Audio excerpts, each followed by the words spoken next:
Hi, my name is Brice Christianson of Brice Christianson Interpreting. I got connected with Milwaukee Record in recognition of International Sign Week, and I'm here with a person who I cherish dearly, who is a close friend of mine, who is also deaf, and her name is Leah Simmons. Her and I work together on some projects within my company, but I also feel that with it being International Sign Language, it really needs to be deaf represented and really coming from the deaf experience. So I'm looking forward to sharing a little bit about myself as someone whose parents are deaf, someone who graduated from UW-Milwaukee in the interpreter training program.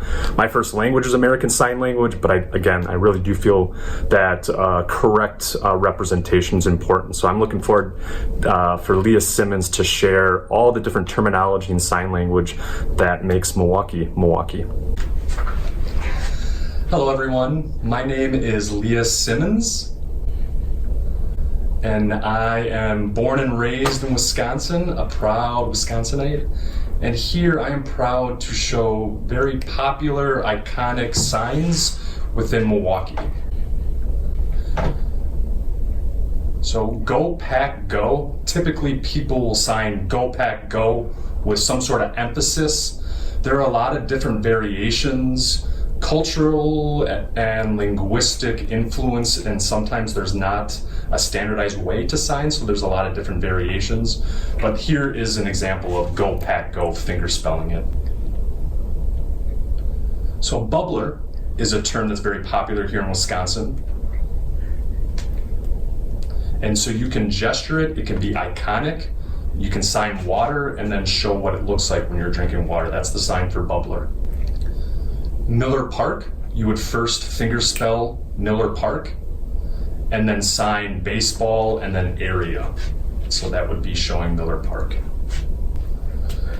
And so now downtown we have the hop. It does look like a subway, but instead of it being underground, it's throughout the city. And so that would be the sign for the hop. This is the sign for Butterburger. And so maybe some people will come here to Wisconsin to have a Butterburger. Typically we have a variety of different restaurants that offer that, but that is the sign. And I'm actually a big fan of Butterburgers as well, they're delicious. And so the FONZ from Happy Days, which is very iconic here in Wisconsin. We have a gold statue, not really, it's actually a bronze statue. And so we would sign the color bronze. It's very popular to take a picture next to the bronze FONZ, and so we would do the sign for bronze and then show what the statue looks like. So there you go. The sign for the domes. You would finger spell the domes, and then you would have, they have botanical gardens, they have all these different things that are featured within the domes, and they're beautiful. And we would sign it like this, in a very iconic sign and how they're situated, the domes. And I probably should have started this off with Go Pack Go, but CHEESEHEAD.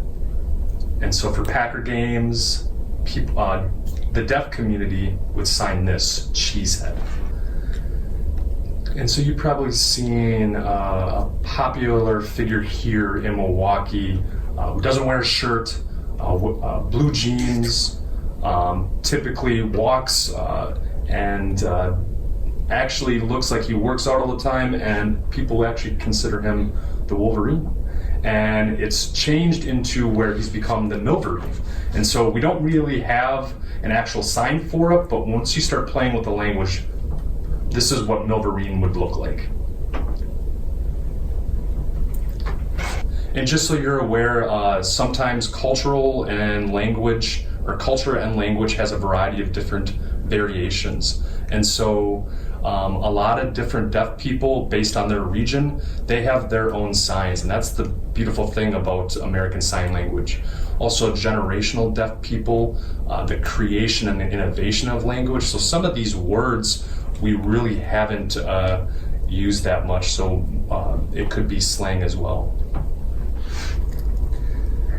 Again, American Sign Language, I think the best thing to do is to ask the deaf community and get the deaf experience. And I want to make sure and let everyone know that thank you so much to Milwaukee Record for the opportunity. I'm Leah Simmons, affiliated with Brice Christianson Interpreting.